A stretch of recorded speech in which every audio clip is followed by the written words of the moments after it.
Putin যখন ট্রাম্পের আমন্ত্রণে আলাস্কায় এসেছিল তখন ট্রাম্প পুতিনের মাথার উপর দিয়ে একটা অত্যাধুনিক বিমান উড়িয়ে শো অফ করেছিল। আধুনিক বিজ্ঞানের অন্যতম শ্রেষ্ঠ ইনভেনশন এটা, ওটার নাম B2 বোম্বার। এই জিনিসটা এমন যে একবার বলা শুরু করলে কথা শেষই হয় না। তবুও চলেন 5টা জিনিস শেয়ার করি। নাম্বার 1, বিশাল বিমানের পাখার দৈর্ঘ্য প্রায় 172 ফিট। কিন্তু ভয়ঙ্কর ব্যাপার হলো এই বিমানের গায়ে এমন একটি বিশেষ প্রলেপ বা কার্বন গ্রাফাইট কম্পোজিট ব্যবহার করা হয়েছে যা রাডার সিগন্যালকে শুষে নেয়। ফলে কয়েকশো মাইল দূর থেকে শত্রু যখন রাডার চেক করে তখন এই বিমানটিকে বড়জোর একটা ছোট পাখি বা মশার মতো মনে হয়। নাম্বার 2, B2 বোম্বার আকাশে নিজে নিজে থাকতে পারে না। শুনতে অদ্ভুত লাগলেও এটা সত্যি। এই বিমানটা এয়ারে একদম আনস্টেবল। সফটওয়্যার না থাকলে এক মুহূর্তও চলবে না। প্রতি সেকেন্ডে কম্পিউটার নিজে নিজে ঠিক করে দেয় ডানে যাবে নাকি বামে, কতটুকু ঘুরবে সবকিছু।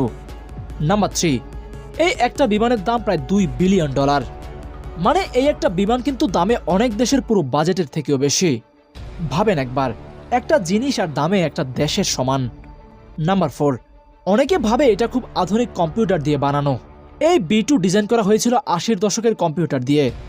তবুও আজকের সবচেয়ে আধুনিক জেটের থেকে এটা অনেক বেশি স্টেলথ।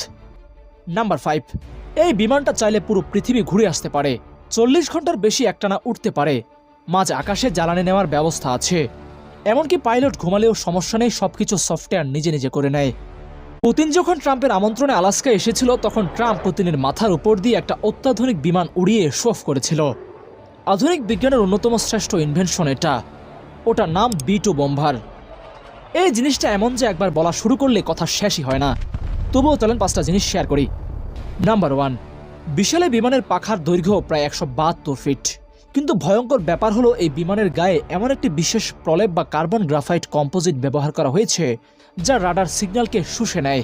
ফলে কয়েকশো মাইল দূর থেকে শত্রু যখন রাডার চেক করে তখন এই বিমানটিকে বড়জোর একটা ছোট পাখি বা মশার মতো মনে হয়।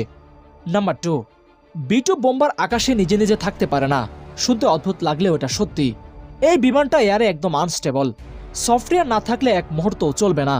প্রতি সেকেন্ডে কম্পিউটার নিজে নিজে ঠিক করে দেয় ডানে যাবে নাকি বামে, কতটুকু ঘুরবে সবকিছু।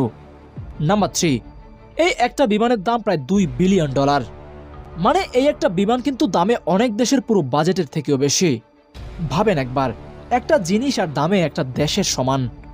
নাম্বার 4, অনেকে ভাবে এটা খুব আধুনিক কম্পিউটার দিয়ে বানানো। এই B2 ডিজাইন করা হয়েছিল 80-এর দশকের কম্পিউটার দিয়ে। তবুও আজকের সবচেয়ে আধুনিক জেটের থেকে এটা অনেক বেশি স্টেলথ। নাম্বার 5, এই বিমানটা চাইলে পুরো পৃথিবী ঘুরে আসতে পারে। 40 ঘন্টার বেশি একটানা উঠতে পারে। মাঝ আকাশে জ্বালানি নেওয়ার ব্যবস্থা আছে। এমনকি পাইলট ঘুমালেও সমস্যা নেই, সবকিছু সফটওয়্যার নিজে নিজে করে নেয়।